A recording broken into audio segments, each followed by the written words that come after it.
oh gosh, I'm just going to say it. Sometimes you have the Care Bear CSMs that come in and they want to shoot empathy out of their chest as if that is what's going to drive the revenue.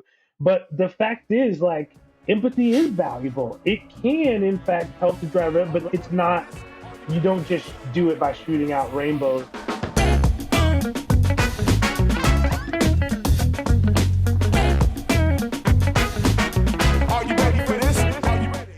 What's up, lifers, and welcome to the Daily Stand-Up with Lifetime Value. It's been a while. Where we're giving you fresh new customer success ideas every single day. I got my man JP here. JP, do you want to say hi? Hey, I don't fly Spirit. And we've got Rob with us, who does fly Spirit. Rob, would you like to say hi and or defend yourself? Catch the spirit of Spirit Airlines. Is that you remember that ad? Thing? No.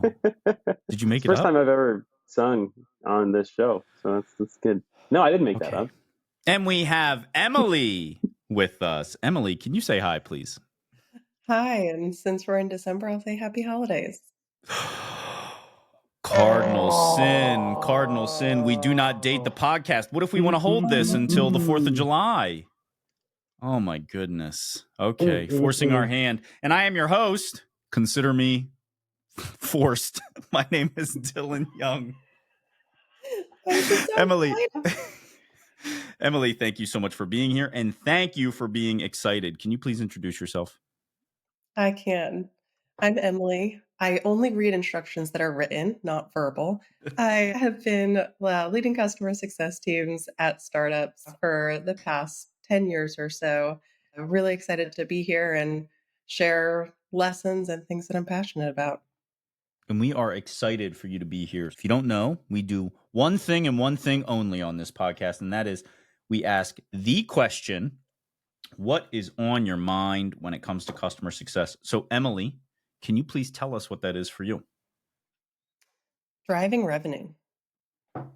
Ooh. I feel like it's good become or bad? Spicy.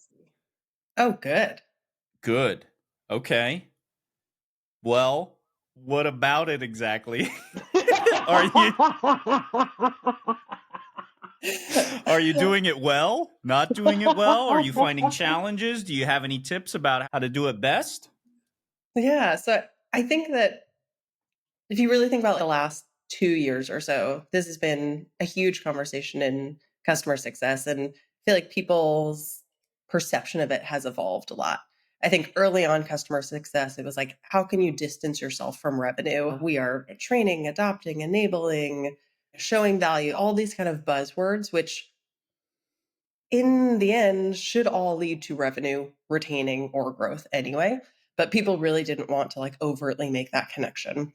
I feel like over the last year and a half, people have started to embrace this. That's not necessarily a bad thing, which is good because I come from a sales background. I lean that way anyway. And I think that you're doing your customer success team a disservice if you're not tying yourselves to revenue. And I think sometimes that's really scary because if you don't have a sales background or your team hasn't been doing that like as overtly in the past, like how do you take steps? And I think you can be someone like me who comes in a little bit like bull in a china shop at a new company and says, cool, like I want to own renewals and upsells. Like, where do I sign up for this?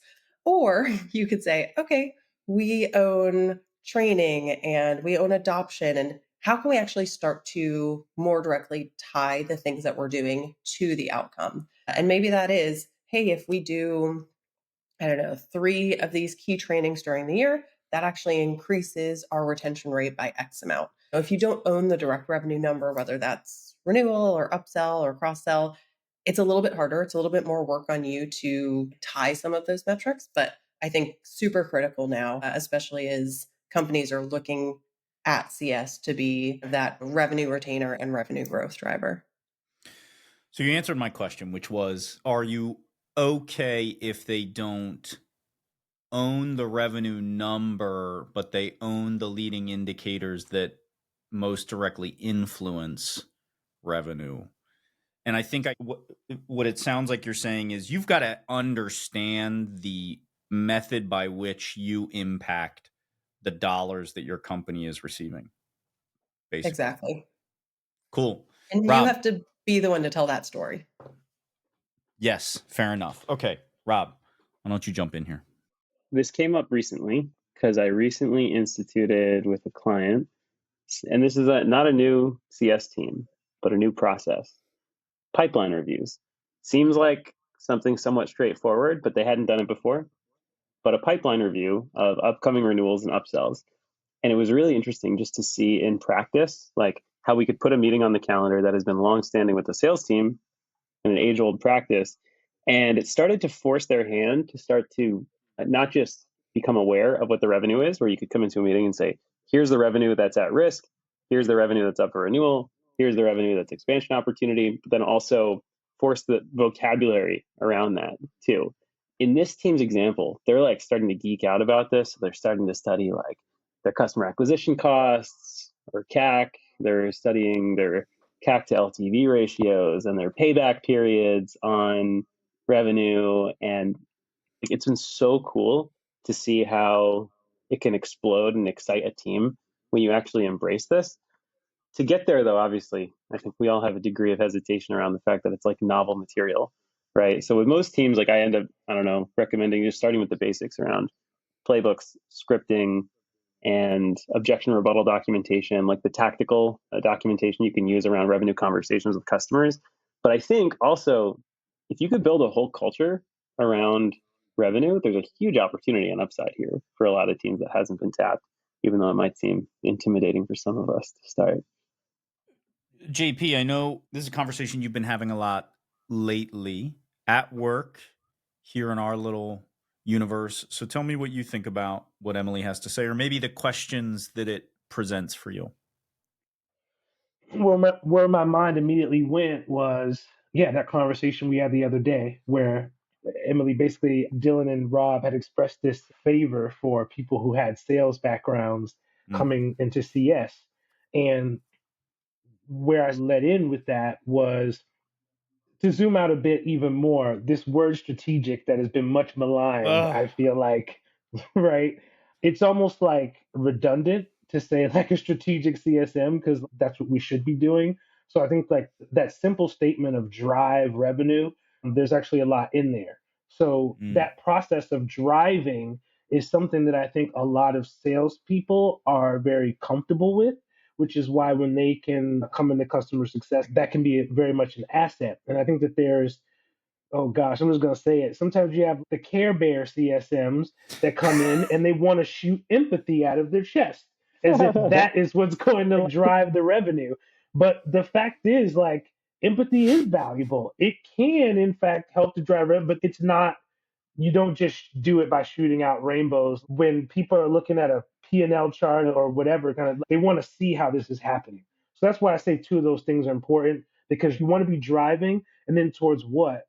Towards revenue, right? So sales is driving things towards revenue, but CS also needs to be driving things toward revenue, albeit in a different way. And I think that this is where we get to where the strategy really is. How does a CSM employ this strategy to ultimately drive revenue, not to drive empathy? That's the key difference. We use empathy to drive revenue. We're not using empathy to drive good customer relationships. So I think hopefully if there's people out there, you're listening, you're like, I want to get into CS. I just laid it out there for you. All right. Don't be a Care Bear CSM. You're driving revenue. It's about the money, baby. Emily, do you want to close us out? If I can jump in there. Yeah. So, one, yes, sales skills are important, but let me be clear. I don't want failed salespeople, right? I don't want those salespeople who actually like can't be good and they're like, oh, CS is easy. I'll jump over there. I don't want you. Number two, I think with this shift, people and CS leaders need to be really thoughtful about setting their team up for success. And if people haven't had that skill and background previously, like you need to be doing training, right? Mm-hmm. Like just setting up a forecast meeting doesn't work, but being able to say, this is what a forecast meeting is, and here's what the steps are, right? Like you've got to bring people along based on where their background is. Fantastic. Love it. Emily, thank you so much for being here. That is our time. Would love to have you come back in the future at a time where we don't tell them what month You're it wearing is. the winter hat, though. That's Can I get a because little- I'm bald and it's very chilly. Oh no! This is Put the it first back time it's been on. on. Yeah, exactly. Oh exactly. gosh! Yeah, JP, Oh, for real jerk. my Anyway, eyes. Emily, I will be better next time. thank you so much. Please come back soon. But for now, we've got to say goodbye. Thank you.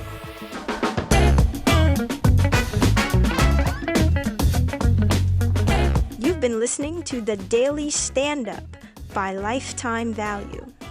Please note that the views expressed in these conversations are attributed only to those individuals on this recording and do not necessarily reflect the views and opinions of their respective employers.